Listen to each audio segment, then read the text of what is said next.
2 ದಿನಗಳ ಇಸ್ರೇಲ್ ಭೇಟಿ ಉಭಯ ದೇಶಗಳ ನಡುವಿನ ಬಾಂಧವ್ಯವನ್ನು ಮತ್ತಷ್ಟು ಗಟ್ಟಿಗೊಳಿಸಲಿದೆ ಎಂದು ಪ್ರಧಾನಿ ನರೇಂದ್ರ ಮೋದಿ ಭರವಸೆ ವ್ಯಕ್ತಪಡಿಸಿದ್ದಾರೆ. ಇಸ್ರೇಲ್ ಭೇಟಿಗಾಗಿ ಪ್ರಧಾನಿ ಇಂದು ದೆಹಲಿಯ ಇಂದಿರಾ ಗಾಂಧಿ ಅಂತಾರಾಷ್ಟೀಯ ವಿಮಾನ ನಿಲ್ದಾಣದಿಂದ ಪ್ರಯಾಣ ಬೆಳೆಸಿದರು.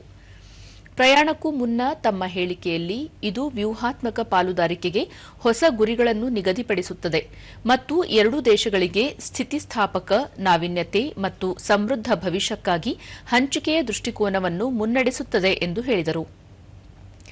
ಭಾರತ ಮತ್ತು ಇಸ್ರೇಲ್ ದೃಢವಾದ ಮತ್ತು ಬಹುಮುಖಿ ವ್ಯೂಹಾತ್ಮಕ ಪಾಲುದಾರಿಕೆಯನ್ನು ಹಂಚಿಕೊಂಡಿವೆ. ಇದು ಇತ್ತೀಚಿನ ವರ್ಷಗಳಲ್ಲಿ ಗಮನಾರ್ಹ ಬೆಳವಣಿಗೆ ಮತ್ತು ಚಲನಶೀಲತೆಗೆ ಸಾಕ್ಷಿಯಾಗಿದೆ.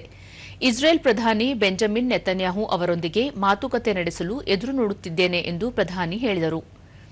ವಿಜ್ಞಾನ ಮತ್ತು ತಂತ್ರಜ್ಞಾನ, ನಾವೀನ್ಯತೆ, ಕೃಷಿ ಮತ್ತು ಜನರ ನಡುವಿನ ಸಂಬಂಧಗಳು ಸೇರಿದಂತೆ ವಿವಿಧ ಕ್ಷೇತ್ರಗಳಲ್ಲಿ ಉಭಯ ರಾಷ್ಟ್ರಗಳ ನಡುವಿನ ಸಹಕಾರವನ್ನು ಮತ್ತಷ್ಟು ಬಲಪಡಿಸುವತ್ತ ಮಾತುಕತೆಗಳು ನಡೆಯಲಿವೆ.